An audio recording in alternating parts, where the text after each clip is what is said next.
It's key to understand how binary numbers work so you can then apply it to learning how to subnet and how to calculate host addresses and subnet masks. So the binary system is based on two values, ones and zeros. The bit value is based on a position from right to left. So as you move from right to left, the value increases by double.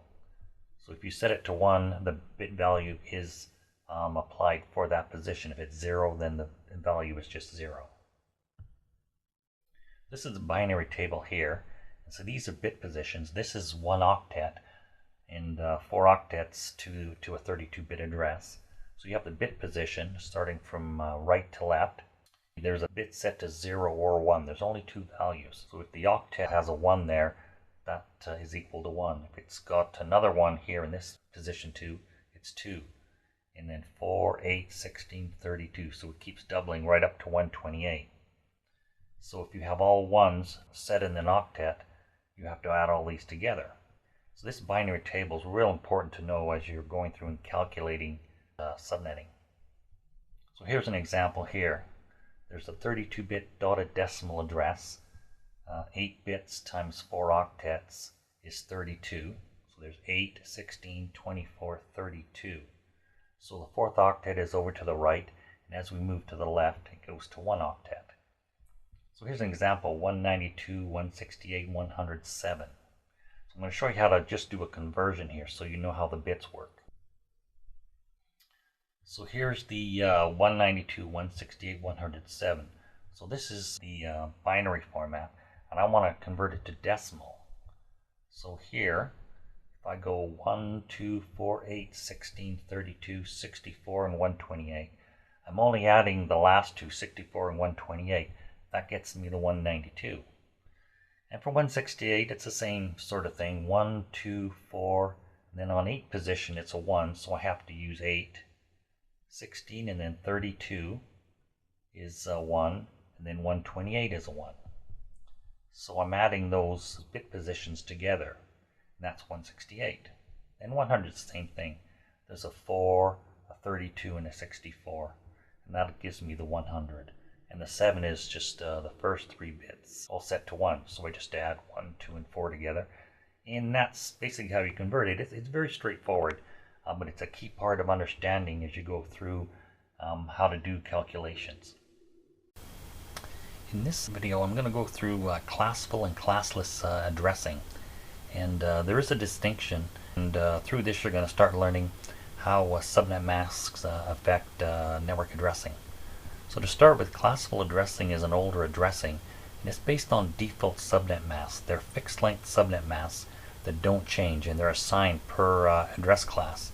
For example, Class A, this is the address range 1 through 127, default subnet mask of 255 or /8.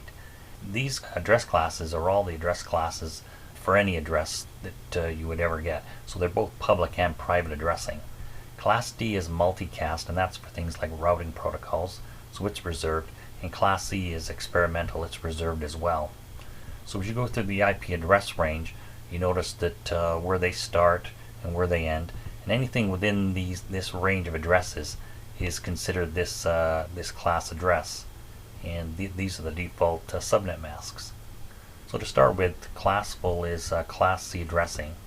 This is an example here of Class C address, and there's the subnet mask of 24 bits and a host bits of 8 bits. So with 24 bits assigned to the network, that gives you almost 2 million different network addresses, because it's 2 to the power of 24.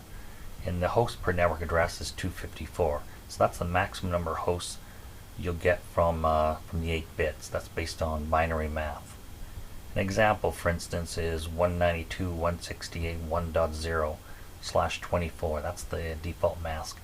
So if you assign this host address 1.1, router will advertise 1.0. It advertises the network address with the default subnet mask. And here an IP address is comprised of a network portion, a host portion, and a subnet mask. So for example, 192.168.1.0, this could be subnet 1, and it's the 1 that's changing in that octet, the 3rd octet.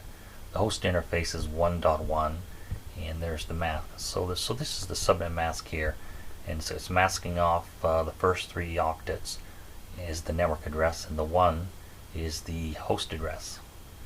And if we go through, you notice that the 2 changes, so that's the 3rd octet, because that's what happens with a /24 mask. It's always the 3rd octet that changes, and the range is going from 1 through 255, and then on to the host address and such. So it's pretty much the same thing.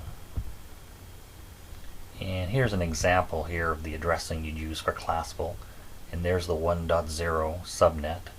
That could be a WAN interface. Then there's 2.0 for this subnet between layer 3 switch and router. Then this is a bunch of wireless access points assigned to VLAN 100, and it's using 3.0. Then VLAN 9 could be a data VLAN, that's 4.0. And VLAN 10 could be another user VLAN, and that's 5.0.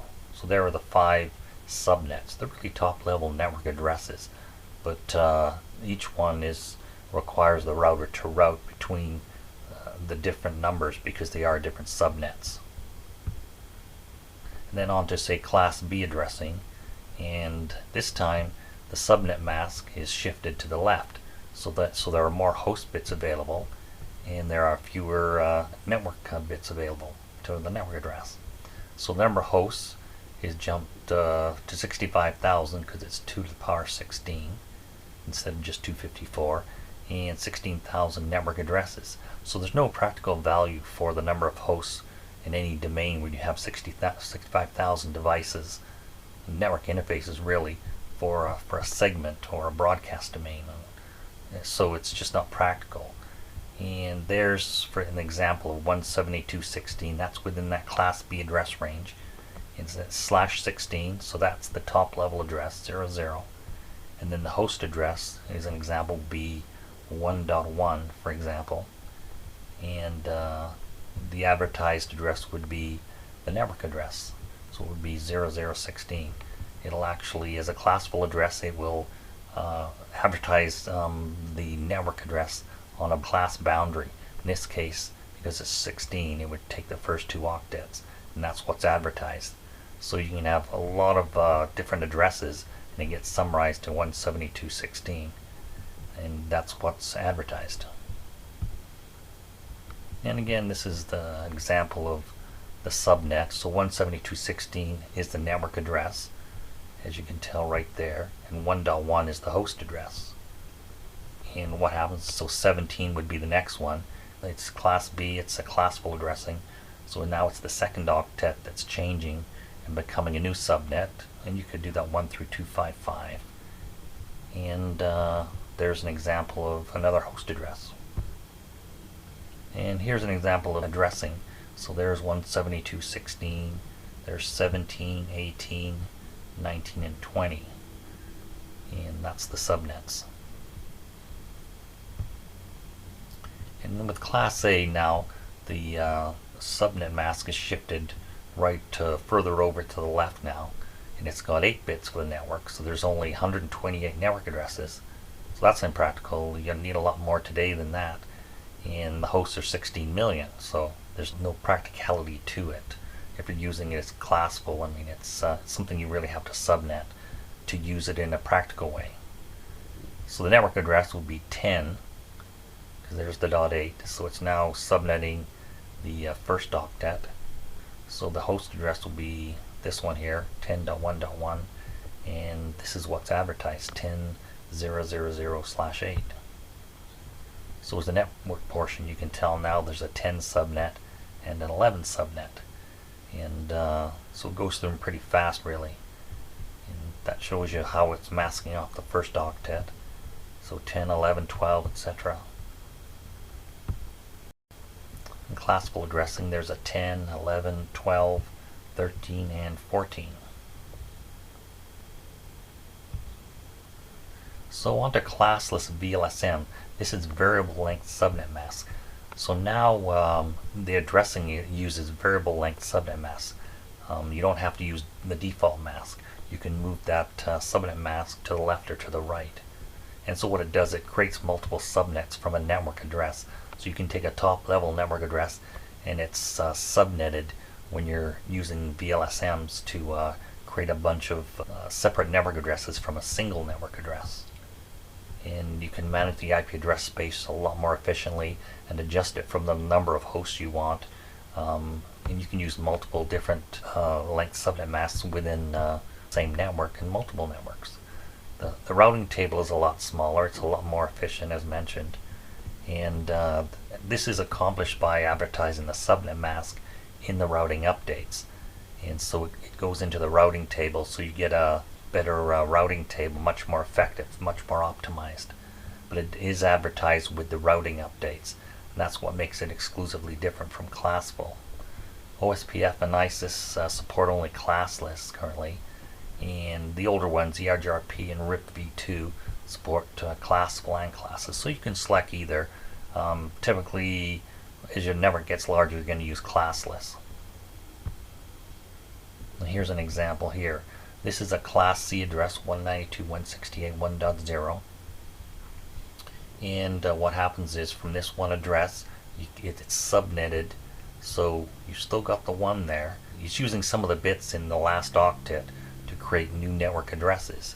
.8, 16, 20. Now these are network addresses. So the next one, the first host address would be 1.9, or here would be 1.17. This is where you get the host addresses from, and it moves from one range to the next. So VLSMs, for example, here's 24 bits, so we know that's a Class C default mask with 8 bits and 24 bits network. Now if I move this over to include 2 bits in the fourth octet, so now I've only got 6 bits for the host and 2 bits I'm going to use for subnetting. And that's basically all it is. It's just moving it into the octet where typically host bits are assigned. So you can take something like this 1.64, that's something that's subnetted from the 1 dot address, and 65 would be the first host address available, and the 64 network address would be advertised like that. In the IP address components, for example, kind of the same thing. That 64 is the subnet address, 65 is the first host address. It's using a /26 subnet mask, so it's moving 2 past the 24 to include bits into the fourth octet. And there's the mask. The next subnet would be 128. So the last host address there would be 127, and 128 starts a new subnet with 129 as the host interface address. And here's an example here. I can use /30, giving me only 2 interfaces here, 2 host interfaces. /30 takes the subnet mask right over to the right, so there's very little left of the fourth octet. And I can assign /29. That gives me a few more hosts for some redundant links for network interfaces. And then the 16 is a lot more subnets for various wireless subnets. You can group 10 of them into one subnet, 10 into another. And 27 and 26, those are more hosts, so you can get more from 26, you can get more hosts and fewer subnets. And that's basically what I'm doing by changing the subnet mask. This is all on the same network. Bolded here, those are the actual network addresses that I've created from that 1 dot address. And we'll go to Class B. It's the same thing. I can move any bits I want, into the fourth octet, right up to practically /30. This is a 29, so I've got 3 host bits. So for example, 172.16.1.8, then that's a network address. It's a /29, so I'm subnetting into the fourth octet again. And 1.9 would be the first host address, and 1.8 is what's advertised. And here you can see that 1.8, 1.9 is the first host interface. And here the next subnet range would start at 16. And I'll talk about multiples and where it starts at. The multiple is based on where the subnet bits start at. So that's the host address, 172.16.1.17. That's a host interface, and 16 is the network address for that range. Here's an example of Class B addressing, 172.16.1.4. So it's its fourth octet where I'm getting the network address now. .4, .8, .16, .32, 64. They're multiples within each range, and I'll go into a little bit more about that. It'll make more sense. And for Class A, there's the 8 bits. That's the default mask with 24 host bits. And this time I'm moving from 8 bits, I'm moving to 27 bits. So I'm moving right into the 4th octet again. I've only got 5 bits, so I'm using the rest of the bits for host bits for subnetting purposes. So I'm going 2nd, 3rd, and 4th octet. So it's quite a bit there. Quite a few subnets that I can create from 27 bits instead of 8 bits. And that's the reason why I'm doing it. I don't need this many hosts, I just need a few. And I'm using a 27 here. So 1.32 is an example of one of the network addresses I can get within /27. And then there's the host address 33. And what's advertised is 10.10.132, the network address. And here the subnet is 32, and there's 33, my first host interface. Then 64 would be the next one, and 65. And pretty much shows you here the 33 is the host number, and 10.10.1 was the network address. And addressing is the same thing. I've got variable masks based on the number of hosts I want to that are required for each VLAN, and that's pretty much all there is to it. This time I'm just using a Class A address to do the same thing. And subnet mask shifting, I've kind of talked about this already. I'm using a non-default subnet mask for an address class, and so I'm just shifting bits over into this 4th octet. This is /27, so 8, 16, 24, 25, 26, 27. So these 3 bits here I'm using for subnets to create a bunch of subnets, and these 5 bits left are for hosts. So now I'm going to start with some examples from each class address. This will give you a better idea of how to go through and start creating subnets and how to do the calculations for them. So this first example is a Class C address, and I want to create subnets from 192.168.1.0 /24, so each will have a maximum of 10 host addresses for these 3 VLANs. So I'm going to use this top level network address. It's a /24 default subnet mask, and I'm going to go through and use subnetting to create a bunch of subnets to these different VLANs, wireless, user, and server. So here's a topology. There's a layer 2 switch. This is a wireless access point. Often there's 5 wireless access points, for example. This is VLAN 11. This is a user VLAN, so it's got some desktops. And this is a server VLAN with some servers. So the first step is calculate the subnet mask required for 10 hosts per subnet. So I'm going to start with knowing how many hosts do I need for that subnet. First question.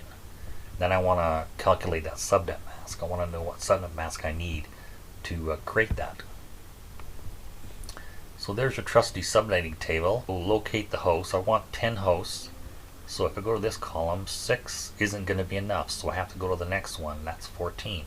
It's a little bit more, but it gives you some extra. So that is the subnet. That's 4 host bits then in the 4th octet, and 4 bits assigned to subnet bits. It's a /28 mask, so I'm going to make note of that, the length of the mask.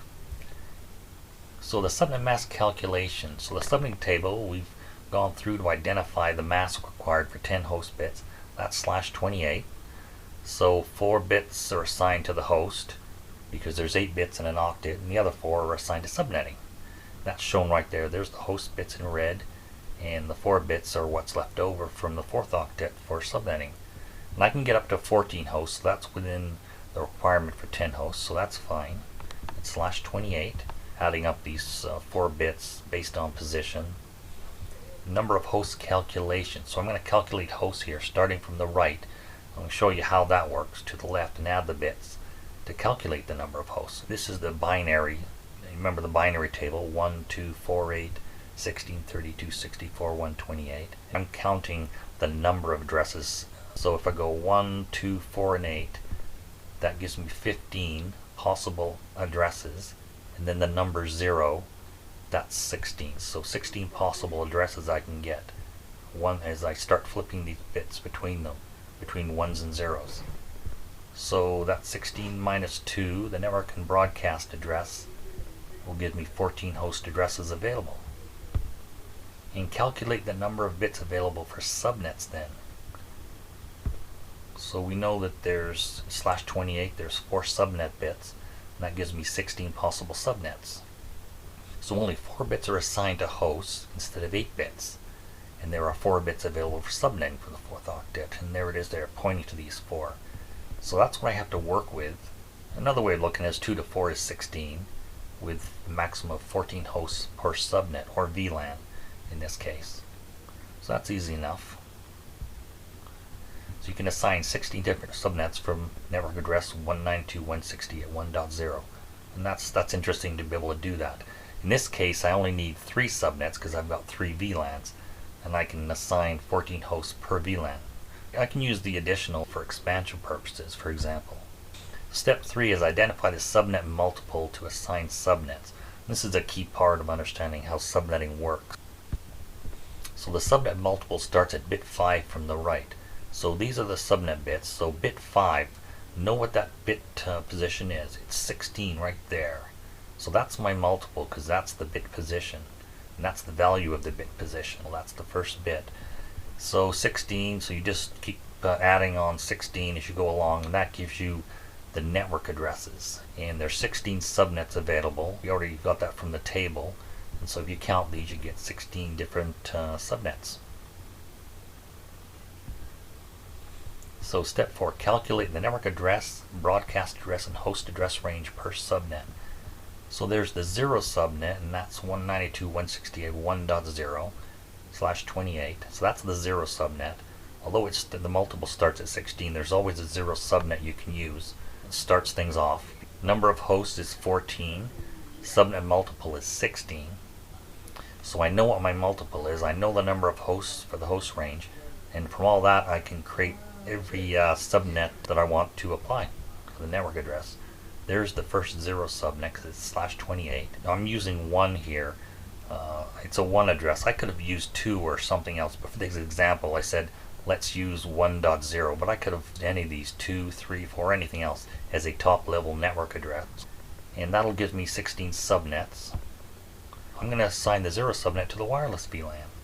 And the network address, there's the 0 subnet. .1 is the first host address available to assign to an interface, to a wireless access point, and it goes up to 14 because there's 14 host addresses in this range, and 15 is the broadcast address.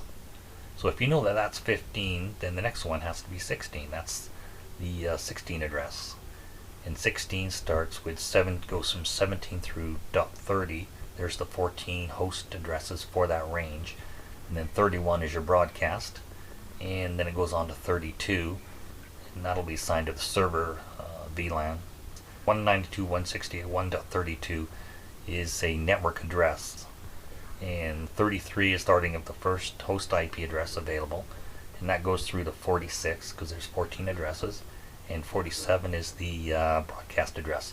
The next subnet would be .48 if you wanted to add, say, another server VLAN. So the addressing, there's the layer 2 switch again, the topology. And VLAN 10, that's the wireless VLAN, and it's assigned the 0 subnet /28. VLAN 11, I've assigned the 16 subnet, and VLAN 12 is assigned the 32 subnet. So this is another example. I'm still in class C address. It's the second example. It's got 60 hosts now. The question here is, how do you create subnets from network address 192.168.10.0/24, so each will have a maximum of 60 host addresses for the following VLANs. So in this case I've got 4 user VLANs, so there are a bunch of desktops in each, basically, different groups, departments, and each has a VLAN assigned. And I want to assign 60 host IP addresses to assign to those different desktop, laptop, mobile devices. And keep in mind, most of them will be part of a DHCP server pool. So when I create these host IP address ranges, this will be used to assign them to DHCP server pools to assign within each of these subnets. And so part of that is understanding how to configure a DHCP server pool. You have to know what IP addresses and what the ranges are to do that. So I've got 4 VLANs, 60 host IP addresses per VLAN, and starting with this this address here. A layer 2 switch. I've got the 4 VLANs here, 9 through 12. So it's pretty straightforward. It's very typical of what you're going to get with a switch. So step 1, calculate the subnet mask required for 60 hosts per subnet. So I want to know what the subnet mask is. I need 60 hosts per subnet. So going through this again, let's go to the far right here. I need 60 subnets. 30 is not going to do it, so what's the next one? 62, that'll do it. So go over, there's a /26 mask. That's a dotted notation there, 192. So the /26 gives me 62, so that'll work. So there's 6 host bits required to give me those hosts, and that leaves 2 bits left for subnet bits, and that'll be 4 subnets. So subnet mask calculation, I'm going to a subnetting table. We know that with 60 hosts it's a /26 subnet mask required. So taking a look graphically here, there's a /26. That's called CIDR notation, but it's just telling me how many bits there are. So 8, 16, 24, and into the 4th octet with 2 bits, that's 20/26. So that's the length of the subnet mask. 6 bits are available for assigning to hosts, and 2 for subnets. So let's start with the host calculation. From the far right, this is the host. There's 6 of them, 6 bits available to assign to host addresses. So if I start counting 1, 2, 4, 8, 16, and 32, there are my 6 bits and the values associated with them, and they add up to 63. And then the number 0 is another address available for 64 possible addresses I can assign. And 64, and I have to subtract the network and broadcast address, so that gives me the 62 host addresses available. So step 2, calculate the number of bits available for subnets. So I'm going to now calculate, I know that from the table I'm going to go to /26, so I have 2 subnet bits, and that's 4 subnets available. 4 subnets means 4 VLANs, so that'll work well for that. So there's only 4 available. So in this case, there's the 2 subnet bits, 2 leftmost bits bolded, and that'll give me 2 to the 2 equals 4 subnets. So you can assign 4 different subnets from this network address. So I'm going to start out with that 192.168.10.0 Class C address. It's a classful address that I've started with /24, and I'm going to use VLSMs or classless subnetting to create 4 different subnets from that single network address. And each subnet is a network address with a maximum of 62 host interface addresses available. And some devices, keep in mind, require more than 1 host IP address. You have servers that can use NIC teaming, for example, and that'll use 2 IP addresses. In some cases, you've got routers and layer 3 switches that use a lot of host interfaces. So it's just desktops that typically will use only a single IP address. So step 3, identify the subnet multiple to assign subnets. So we're going to go over and figure out, okay, what's our subnet multiple? Well, it's that first bit there as a part of my subnetting bits. Position is 7, but it's the value is 64. So 64 is the multiple. And there's only 4, so there's the 0 subnet, 64, then double it to 128, and then 192. And you can just see on this binary table, I keep including it because just to show you the bit position and what the value is, and to know that really well. But it's easy enough. Like I said, it just keeps doubling as you go from right to left. Step 4, so I'm going to calculate the network address, broadcast address, and host range for each subnet. So I'm going to start with the 0 subnet, 10.0/26. That's my 0 subnet, and the number of hosts is 62 available, and 64 is the subnet multiple. So I know the multiple, I know the number of hosts I can assign each subnet, and that allows me to calculate all of the subnets. So I started out with 192.168.10.0/24. Now I'm going to use a /26 subnet mask. I just showed here again, I used 10 for the example, but I used 11. So I get 4 subnets, we already know that. So 4 subnets. I'm going to start with the 0 subnet and assign that to VLAN 9. So that's 192.168.10/26. So the first host address available, this is the range. Now the host range would be .1 through to .62. And that gives me the 62 host addresses. And that's what you'd use for the DHCP server pool. And 63 is the next one, and that would be the broadcast address. Then going on to 64 subnet, that's the next subnet. And then 65 through 126 is the next subnet range of host IP addresses. And then on to 127. And the 127 is the broadcast. User VLAN 11, I've signed 128 subnet there. And so there's, like I said, there's a 128 subnet, the 192. It just shows you the host address range. It's pretty straightforward. There's 4 subnets, and this is the VLANs that they're assigned to. Here's an example of how I'm going to assign them.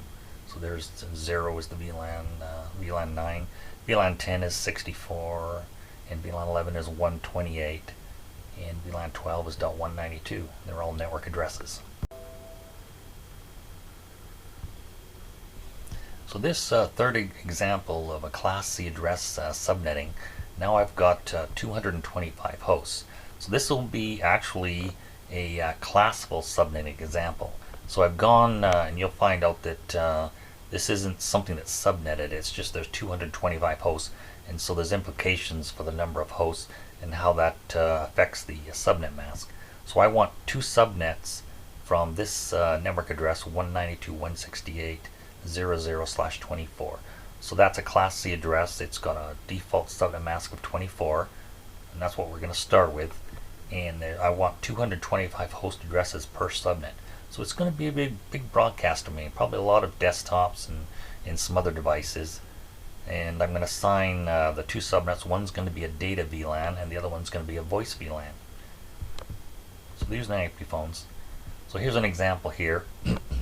And this is data and voice traffic. The IP phones are separated from the traffic from VoIP is separated from the data VLANs. They'll be on separate subnets. The desktop is connected to the IP phone. The IP phone is then connected to a switch, and each has its own. They're in their own VLAN. So somebody who's got a phone, that VLAN is going to be in its own subnet VLAN to separate that voice traffic. So the first step is calculate the subnet mask required for 225 hosts. So that's our first stop. We'll go to the subnetting table, and 126 not going to do it, so I'm going to have to go right up to 254. So in this example, and this happens sometimes where in essence I'm not going to have something that's subnetted. I'm going to have to go with a /24 default mask because of the number of hosts that are required. I have to use all 8 bits, and it's only going to be one subnet, so it won't be subnetted in essence. So to start with this, it's going to be a classical subnet mask because it's /24 for that Class C address. It's default. So all 8 bits are going to be assigned to the host. I'm not going to move into that 4th octet because I need so many hosts this time, more than the 126. And so there's the first 3 octets, and that's the /24. So this 3rd octet's going to be the variable number I'm going to use, and that'll give me up to 254 available hosts. So the host calculation makes it a little easier, I guess. It's I'm going to add up all 8 bits. All of these are all 8 bits of the octet, and that gives me 255. And the number 0 is a number as well as assignable, so that's it's a number that's that has to be included as part of binary math, if you want to think of it like that. So technically there's 256 possible addresses, and that's 2 to the power of 8, 256, minus 2 for the network and broadcast address that are not assignable to any host IP interface, desktop or whatever it is. And that leaves me with the 254 host IP addresses I have available for assignment to that subnet. So the step 2, I'm going to assign network addresses from 192.168.0.0.24. So I'm back to my address here, and now I have to figure out how I'm going to subnet it. What subnet I'm going to use. So the subnet allocation. So for the data VLAN, so the 8 bits. This in bold here is actually the subnet number that I have to select. So in this case, I've selected 9, for instance. So I'm going to select 9.0/24, and that's what I'm going to use for it. In a sense, it's not really calculation so much as just really deciding on what number we want to use in that third octet. And so I decided 9. There's the there's the host addresses. That's the number that's going to be the subnet number the router's going to use. And on to the voice VLAN. In this case, I'm going to use 10.0 for the voice VLAN. I could have used anything between 1 and 255, but I chose 10 because it matches the VLAN number.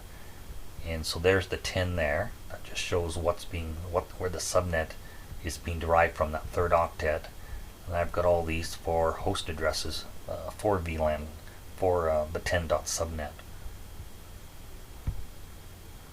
So calculate network address, broadcast address, and host address range per VLAN or subnet.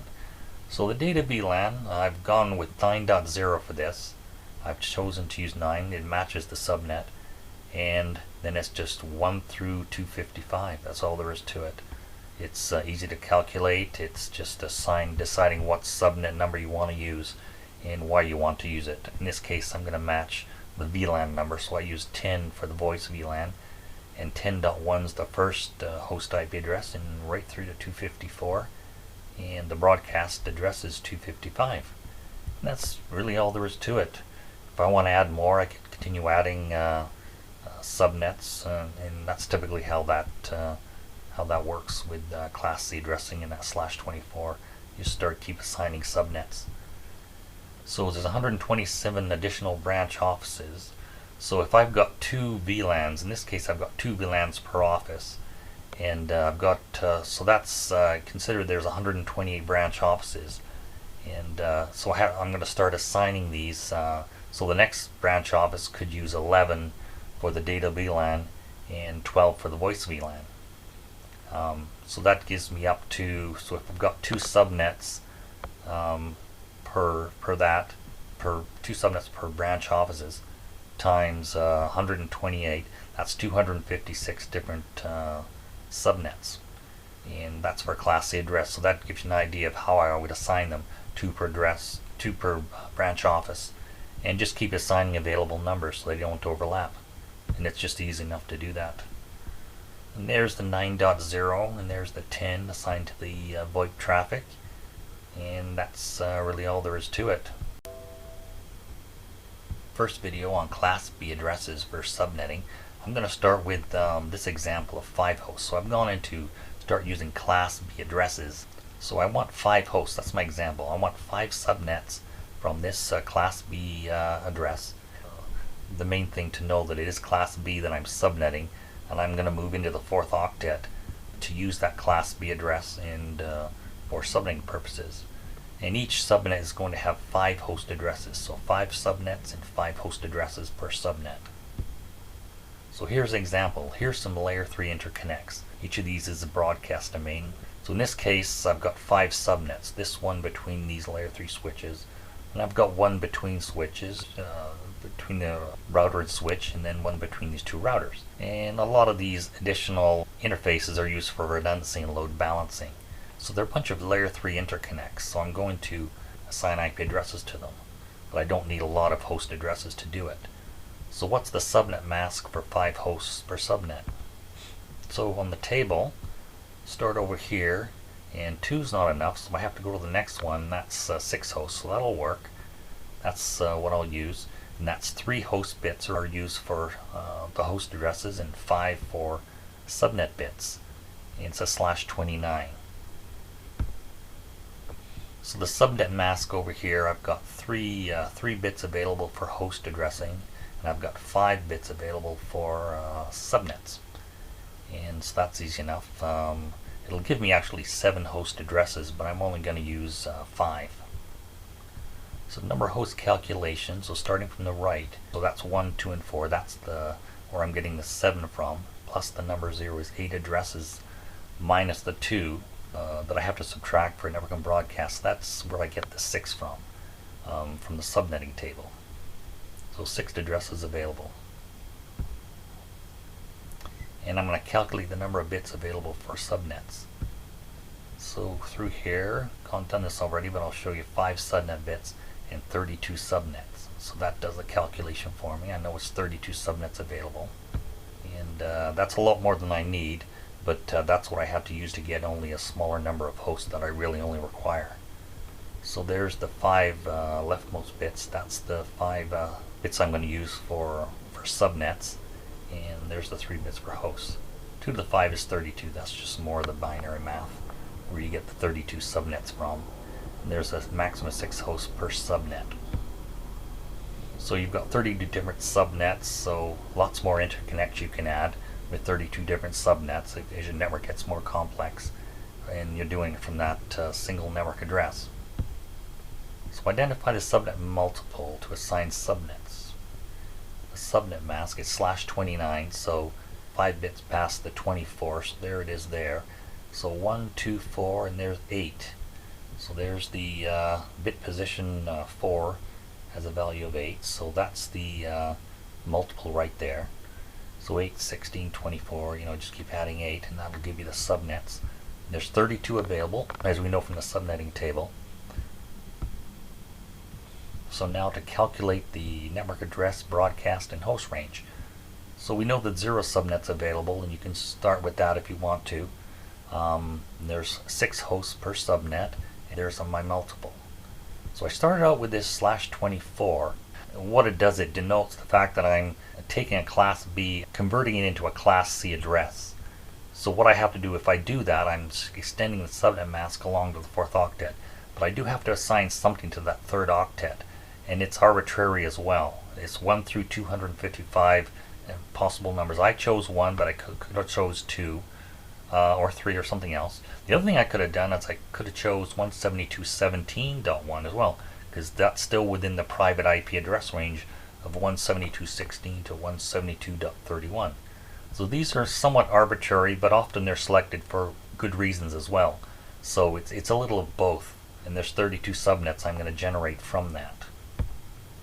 So there's 5 subnets, each defined. I've got the interconnects that require 5 subnets altogether based on the network design. And there's my 0 subnet, so 172.16.1.0/29. Then the host range starts at 1 through 6, because that's the number of host addresses, and 7 for the broadcast.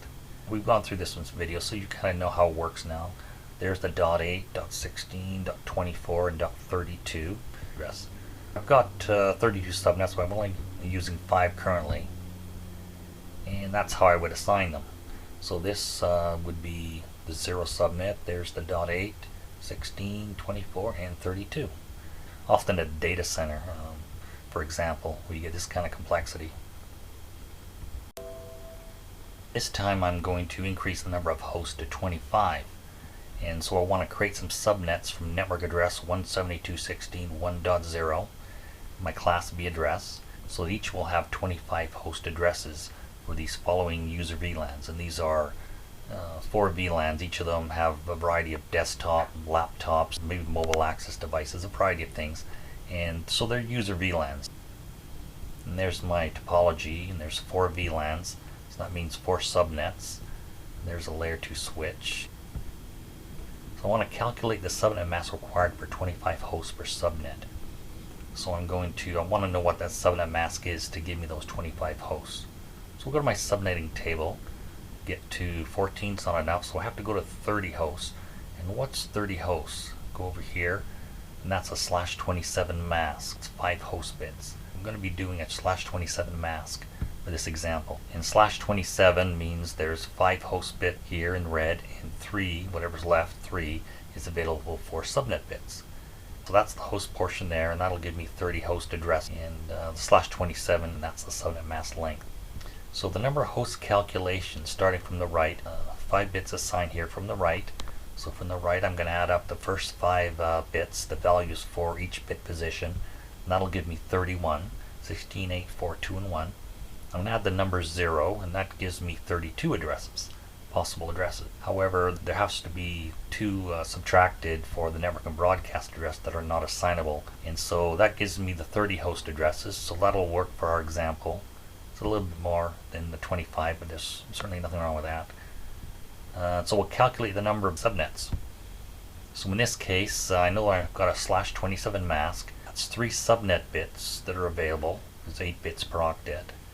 So the 3 subnet bits gives me a total of 8 subnets available. So those 3 left bits, I'm going to subnet those. So 8 different subnets, or VLANs in this case. We're creating 8 from this 172.16.1.0 Class B address with 30 hosts per subnet or per VLAN.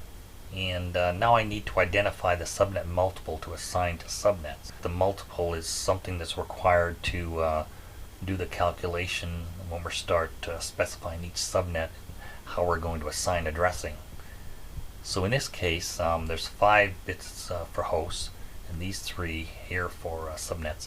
So starting at bit position 6, that value would be 32. That's bit position 6. So just quick reference there. That's the value of it. And so there's 8 subnets available. 0, 32, 64, 96. I'm just adding 32 because it's a multiple. So there's 8 subnets from 0 right through to 224.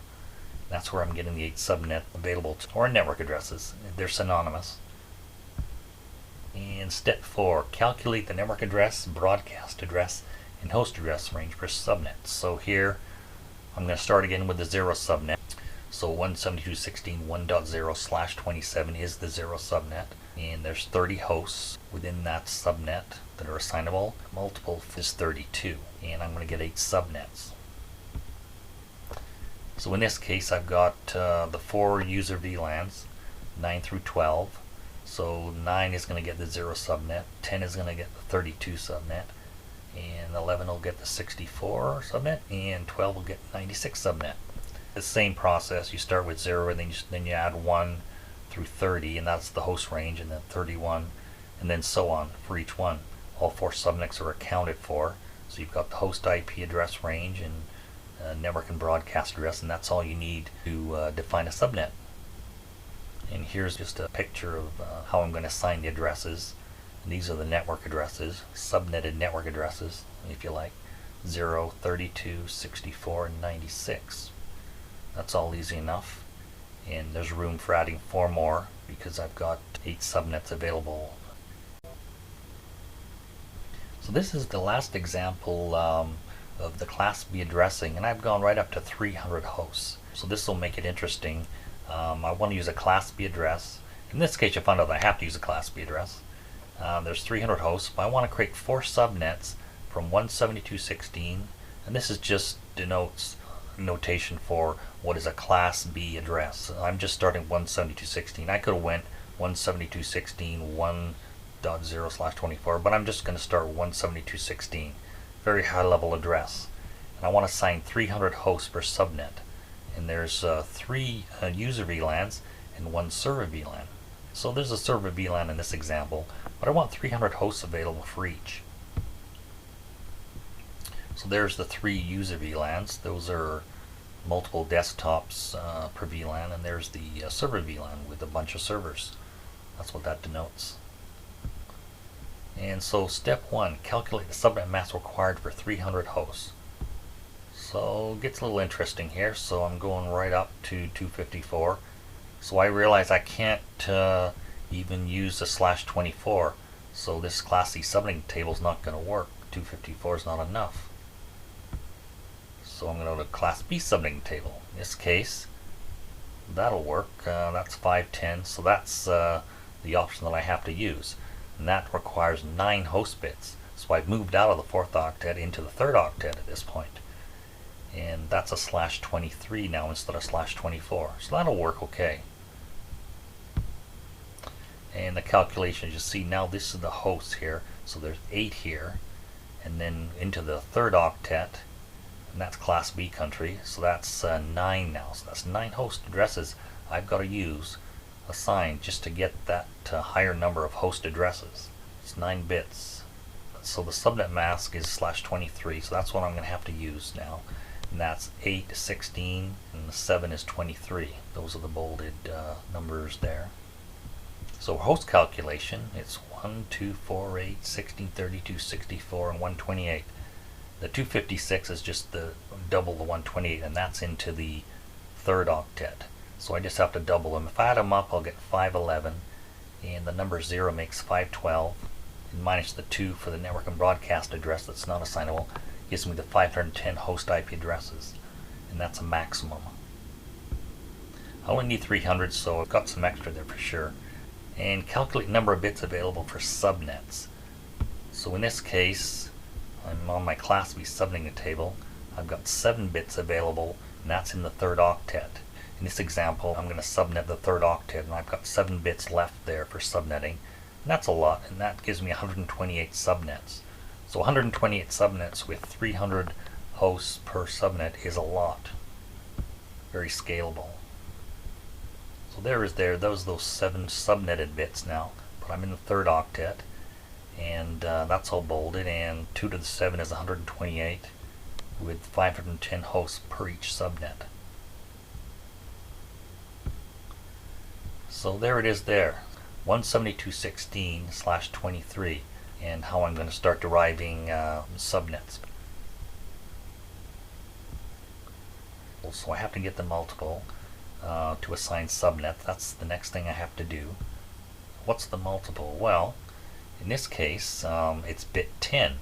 So there's 9 bits to host, and then bit 10 is that bit there. I'm into a new octet, because these are only octet binary tables. It works per octet.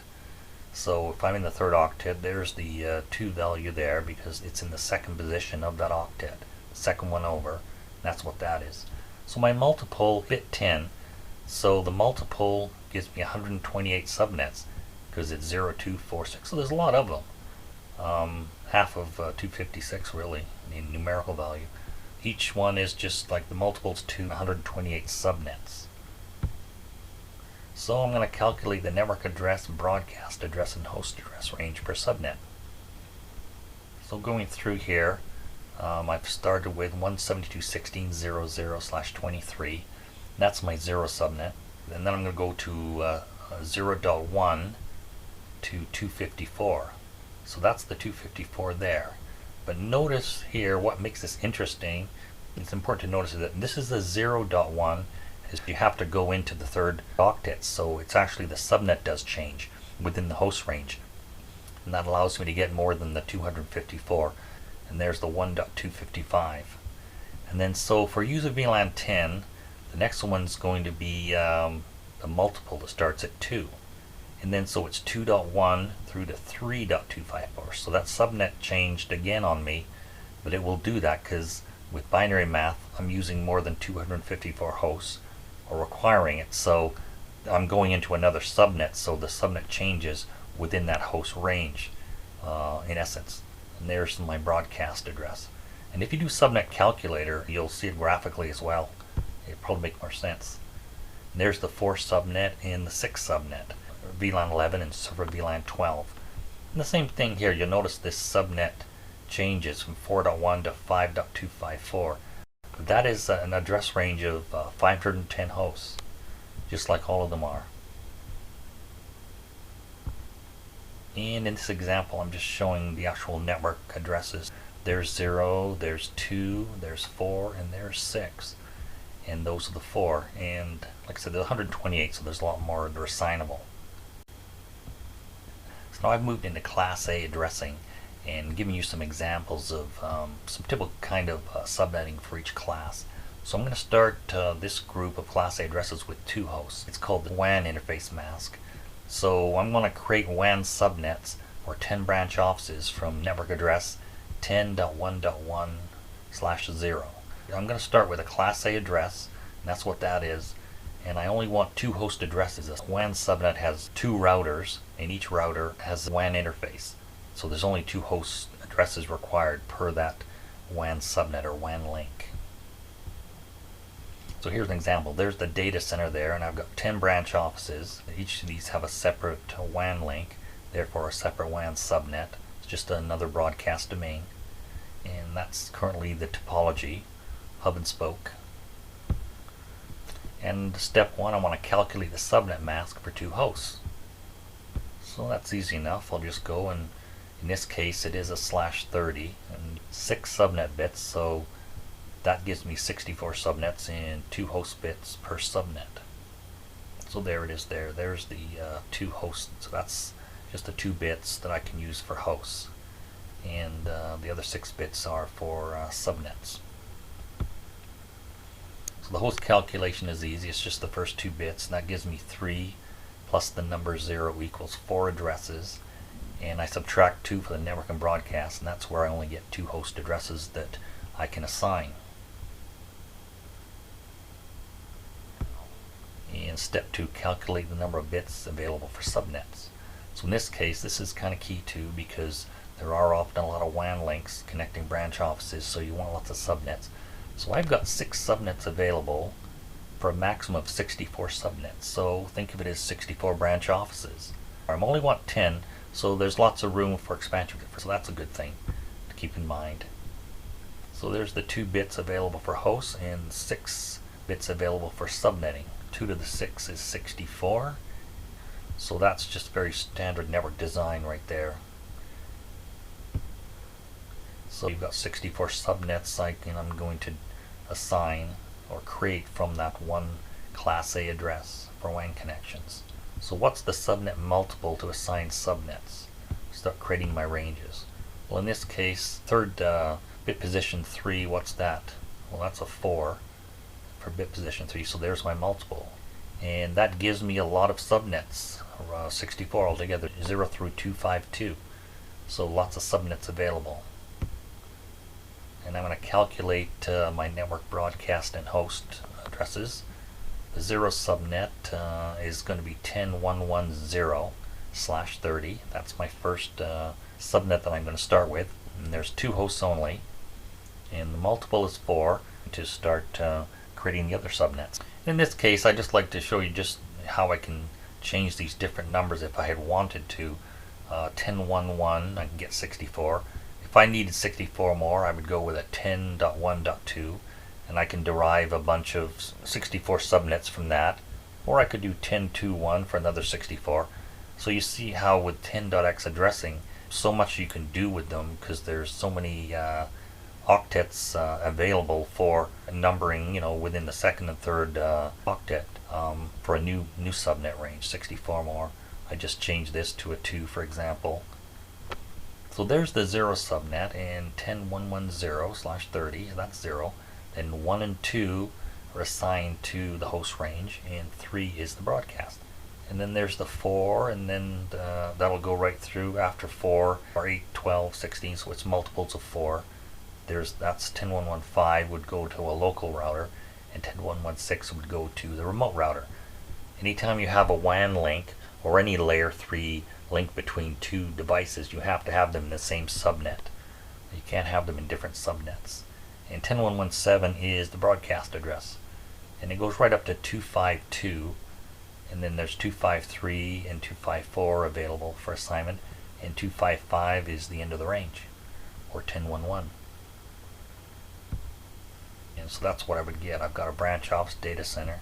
I'm going to assign 10.1.1.1 to that branch office router, and 10.1.1.2 to the data center router. And it'll work quite well, and that's really all there is to it. In this example here, I'm just showing you the all 10 branch offices. There are 10 subnets equals 10 WAN links. So I got up to 36, and that's all I really need to do because there's only 10 offices. So in this example, this is a Class A address. This is the second example in this series of Class A addresses I'm going to subnet. And I'm going from 2 hosts to 100 hosts in this example that I want to create subnets for Class A address. So I want 2 subnets from network address 10 to 10.1.0. So each subnet will have 100 host addresses. So there's a user VLAN 11 and a user VLAN 12. So I've got a lot of hosts in this case. I've got 2 user VLANs, 100 hosts each, just 2 VLANs. And I want to calculate the subnet mask that I need for 100 hosts.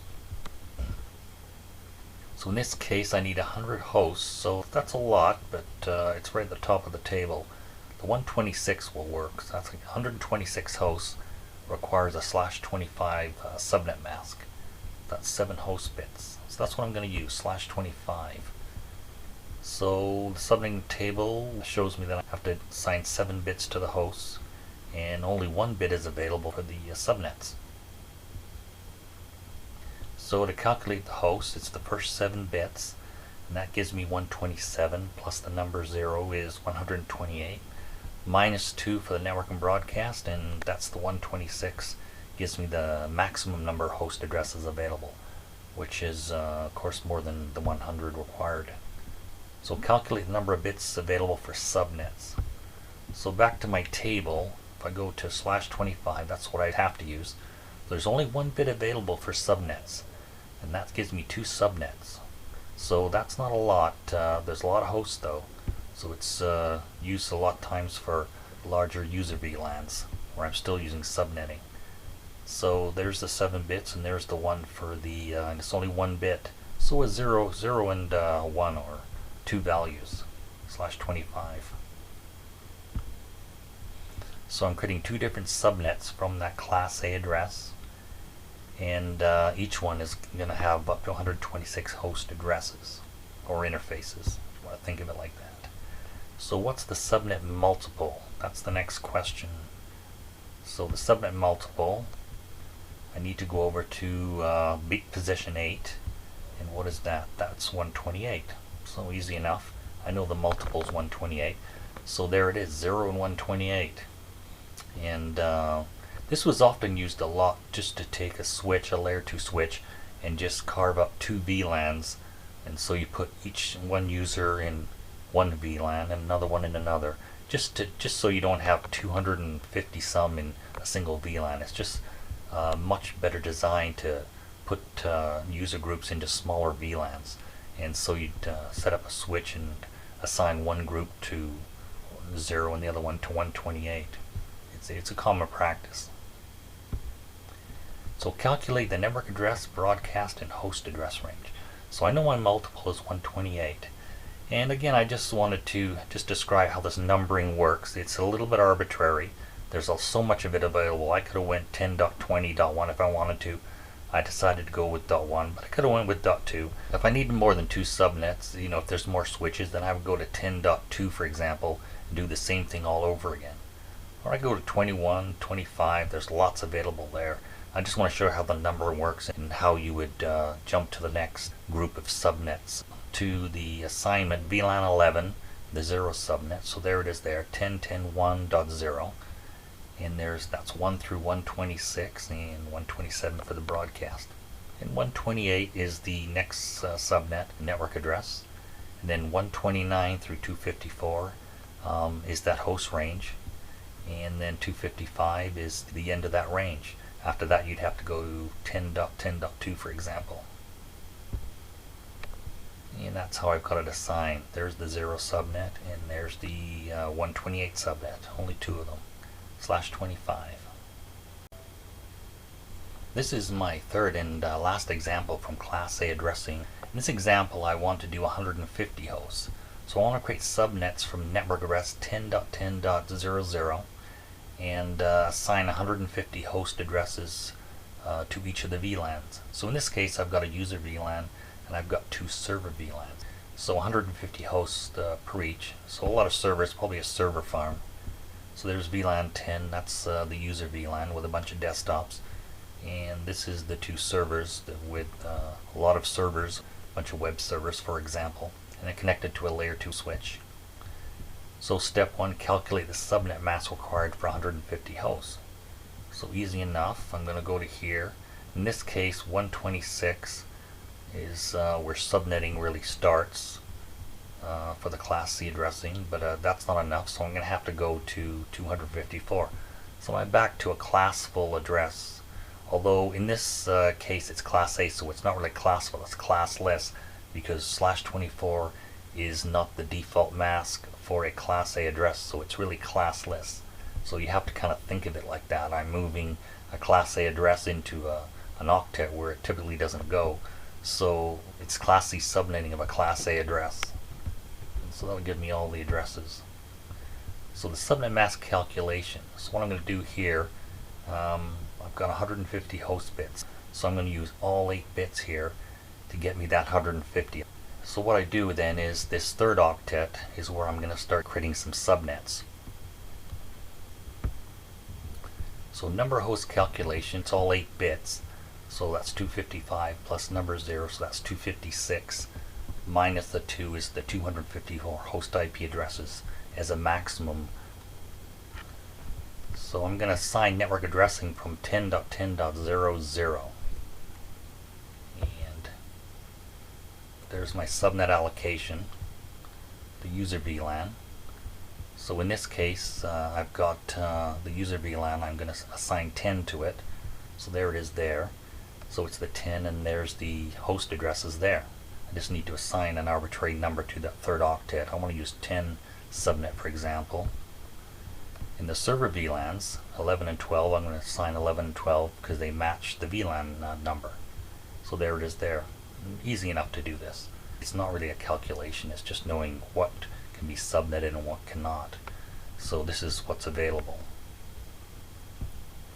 And then calculate network address, broadcast address, and host address range for VLAN.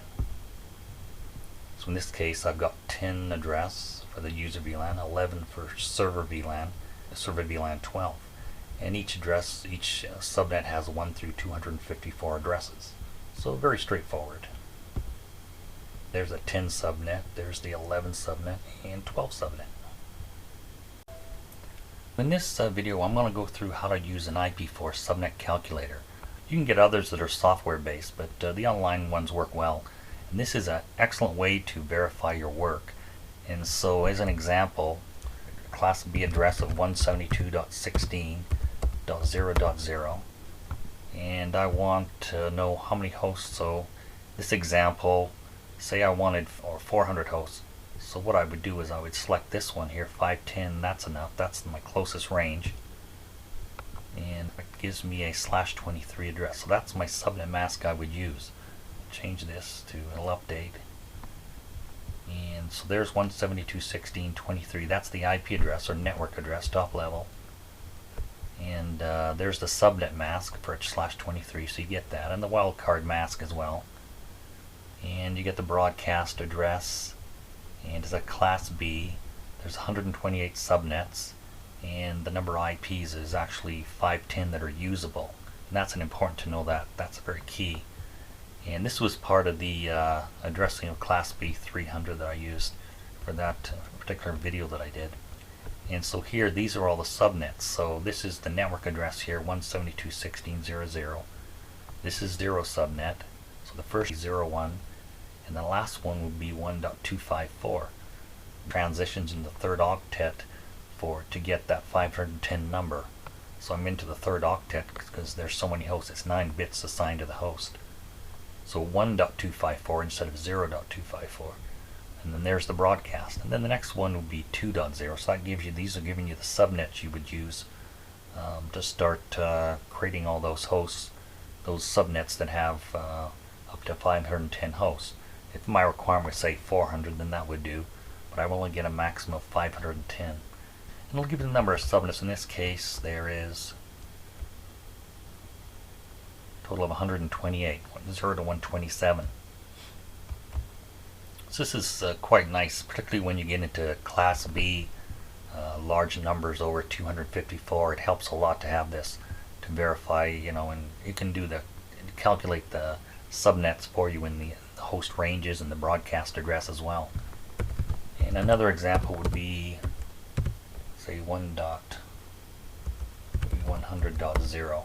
So I'll start with that address and say I want to subnet that with do 30 hosts, for instance. So it tells me with 30 hosts I'm going to have to use a /27 mask, so that's okay. Click the submit button here. It'll update it here for me.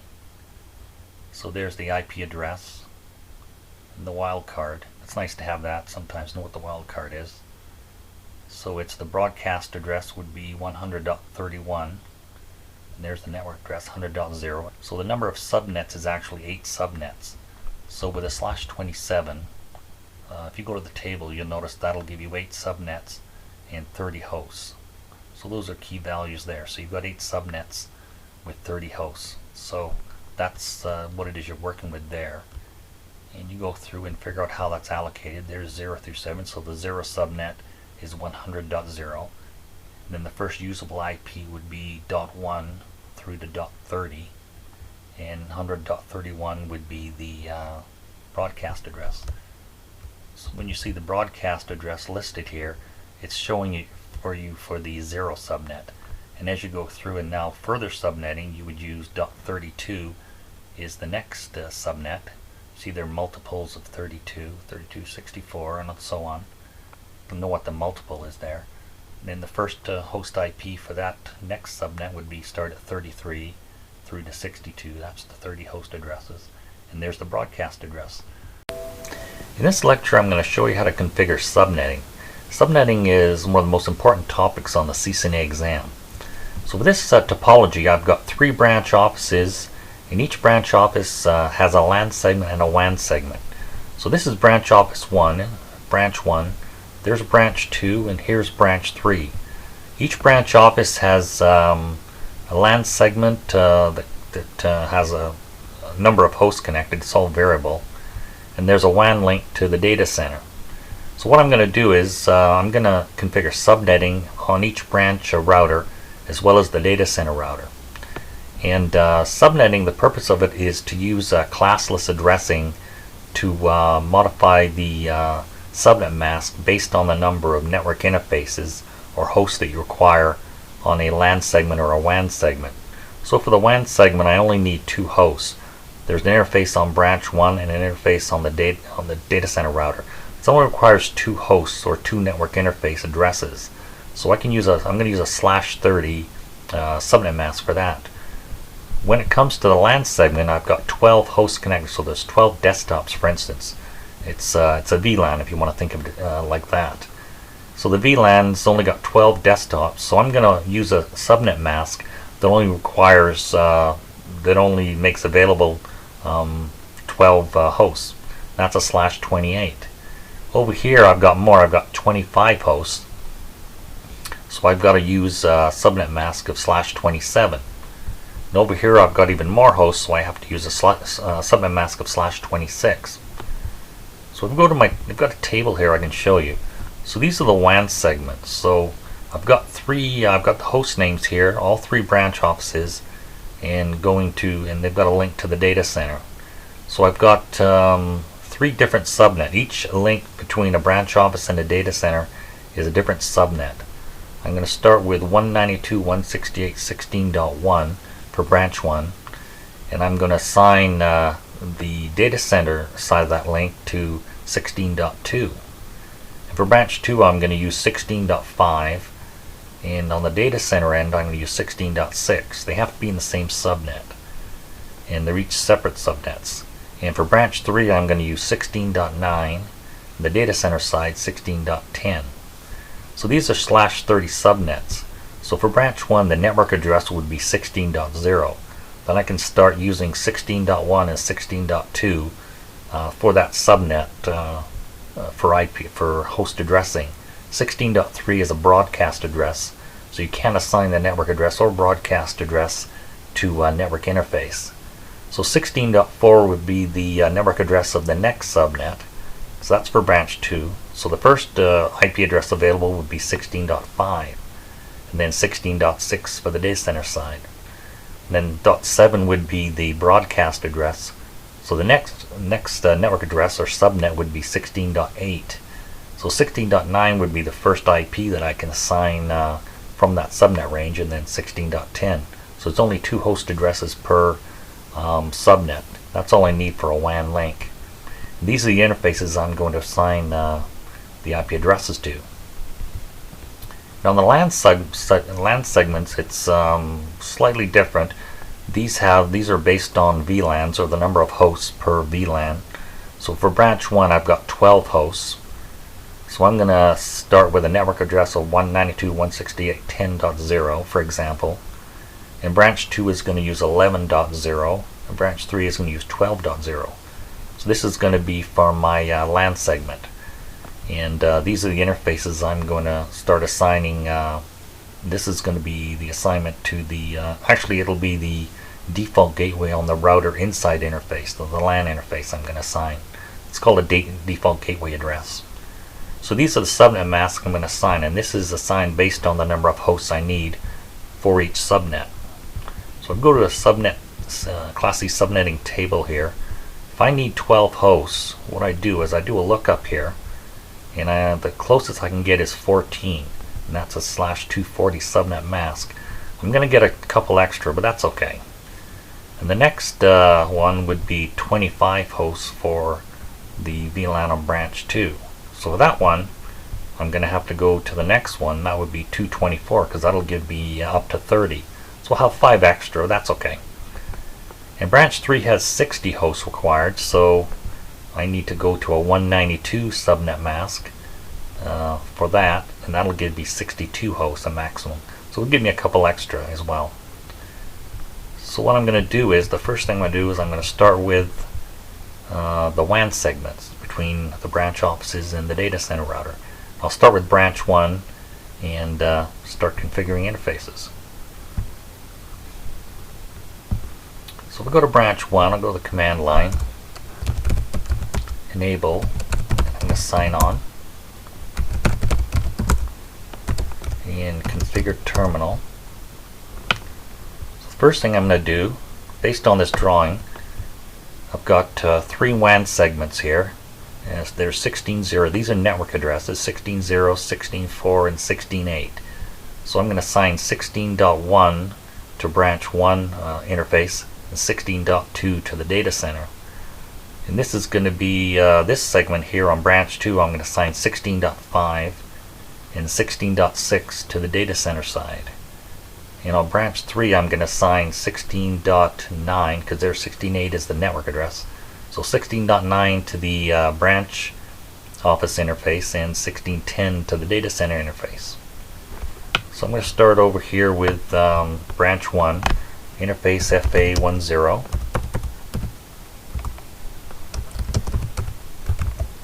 So that's the interface here. This is going to be 16.1. So it's just an IP address, 192.168.16.1, and then the 255.255.255.252 subnet mask. And that's called a /30 or a serial subnet mask, is what it used to be called. And it just gives 2 interface addresses that are assignable. Then I'll do a no shut, and now that's turned up. So what I want to do is go over to the data center router, assign 16.2.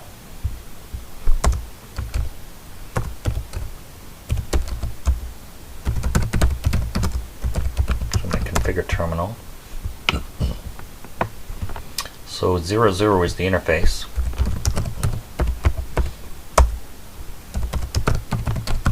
IP address 192.168.16.2 and same subnet mask.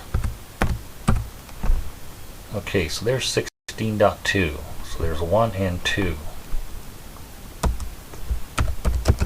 And then a no shut. And interface is turned up. So what I want to do now is I'm going to go over to branch 2.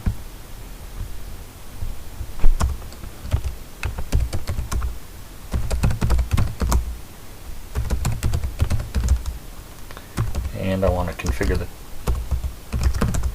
the IP addressing there.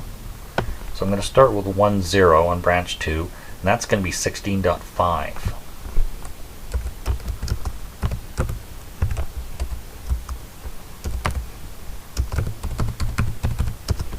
So 192.168.16.5, and then my correct mask.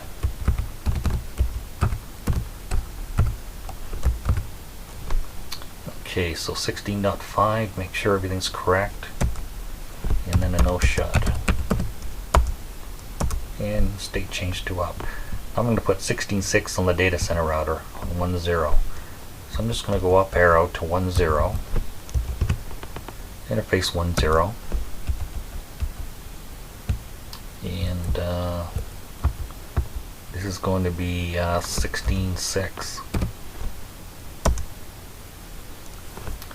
And what else? Then a no shut. And that's fine. Next thing I want to do, I want to go to branch 3, and this is the 16.8. So 16.9 is going to be assigned to FA10. So I'm going to go over here and start that.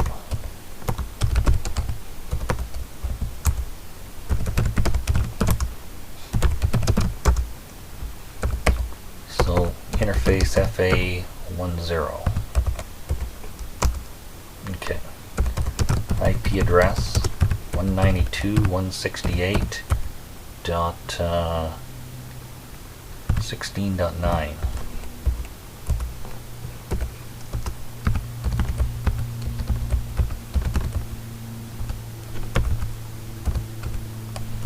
Okay, so it's 16.9, that's correct. Correct interface. And no shut. And it's up. Next thing I want to do is configure 20. So that's going to be 16.10 on the data center router. So I'm just going to up arrow here so I don't make typing mistakes. It's a little easier. So 2.0. And I'm going to IP address right up to 16.10. There it is there. And the mask is correct. And no shut. So that configures the WAN links. So next thing I want to do is I'm going to go over to the branch router now. And I want to do the 2.0 interface. I want to put an interface. These are layer 2 switches. They don't have IP addresses. There is an IP address on the host, of course. So this 2.0 is a default gateway for the VLANs. So that's going to be now LAN segment. So if I go back to my table here, the LAN segments, I'm going to start with branch 1. I'm going to start with 10.0, and so I'm going to assign 10.1 to the 10.1 is already assigned to the host. 10.1 through 10.1 through 10.12, for example. So I can assign 10.13 or 10.14. Or I could just assign 10.1 and then 10.2 to the host address. So in this example, I'll just do 10.1 for the gateway address. So what I'll do is I'm going to assign 2.0 here.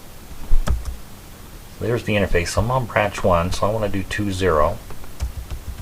So I want to go to 2.0 here. And I'm going to do an IP address. 192.168.10. I'm going to assign 1 here. And 255.255.255. And it's a /28, so the /28 mask is a 240. And if you want to verify that, go back here. There it is, it's a 240. I'm assigning here, and that gives me the correct address. Okay, so that's assigned, and I'll just do a no shut. So next available address for the host would be 10.2, and right up to 10.14. So next thing, I'll go to branch 2 and do 2.0 as well. I'm going to find 2.0 there. So that's the default gateway. The IP address is going to be 192.168. This is the 11 subnet now. This is one I'm using 11 here. I'm going to assign 11.1. I'm using a different subnet this time. I'm using another one, /27. And /27 looks at 224. So I have to use 224 there. Okay, so there's 224, 11-1, and a no shot. On branch 3, I'm going to do 2-0 as well, so there's the 2-0 interface. So what I'm going to do is I'm going to go select 2-0, an IP address 192.168.12.1, because this is using the 12 subnet for the LAN segment on branch 3. And 255.192 is actually the 26 is the subnet mask for the number of hosts of 60. Then I'll do a no shut. Okay, so everything is currently configured. I'm going to go back to hosts. I'm going to change the gateway there to 10.1. And this would be now 10.2. So I had to go with that. Same thing here. I have to configure the right default gateway. So there's 11.1. There's 11.2. 11.2. And over here, it's the same thing. So the default gateway would now be 12.1. I just decided to start with 12.1 instead of, say, 12.14 or 12.2. So this is the IP address, is the next available IP address. So everything's configured correctly there. Now the next thing is to verify connectivity. So I've turned up some interfaces, so I want to make sure that they're active. So IP interface brief, show IP interface brief. And that'll show me the, so it says 16.1 and 10.1 are up and up. So that would be, so if I'm on branch 1, so that's 1.0 and 2.0. So that's correct. In branch 2, I can do the same thing.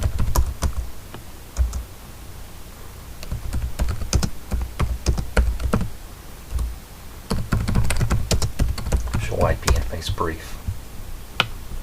So it shows me 1.0 and 2.0 up, and there's the IP addresses. Up and up, that's layer 1 and layer 2. In branch 3,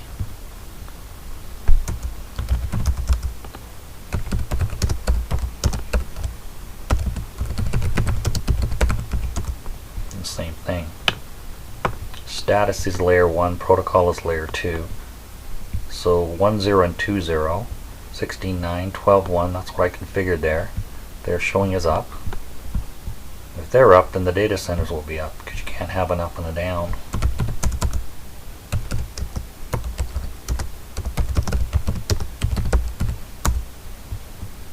In this case, there's 0, 0, 0, 2, 0, and 3, 0.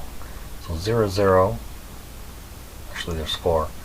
They're all up actually, 0, 0, 1, 0, 2, 0, and 3, 0. So 0, 0, 1, 0, 2, 0, and 3, 0. 3, 0 was the local LAN segment for the data center. So everything looks fine there. So now, what I could do is try pinging something. So here's the data center, 172.16.3.1. So what I can do is go over here in a command prompt.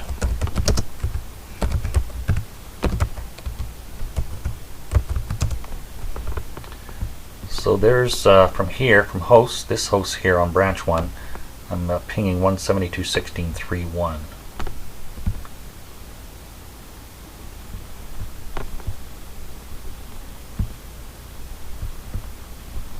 So I got a couple replies, and that typically when you only get a couple, that means the ARP table is just hasn't updated on the routers. So now I'm getting all 4. Notice that.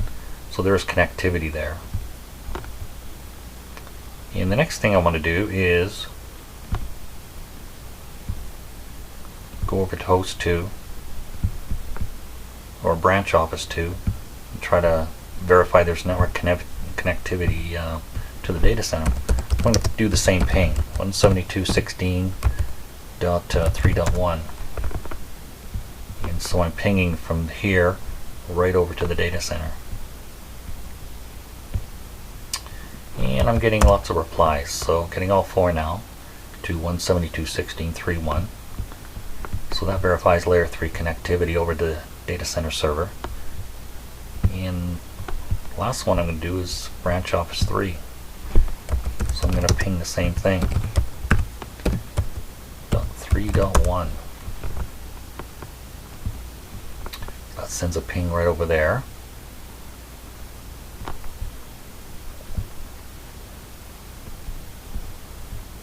And I got 3. Let me try it again. There it is, all 4. So I verified the interfaces are up. There is layer 3 connectivity.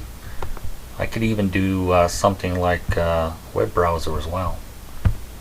And that verifies right up to the application layer. So I could do HTTP 172.16.3.1. So this opens up a web page on the onto the data center server. So ping verifies to layer 3. A web page, HTTP, is an application layer protocol, so it verifies right up to the application layer. Just something there to verify as well. So that concludes subnetting.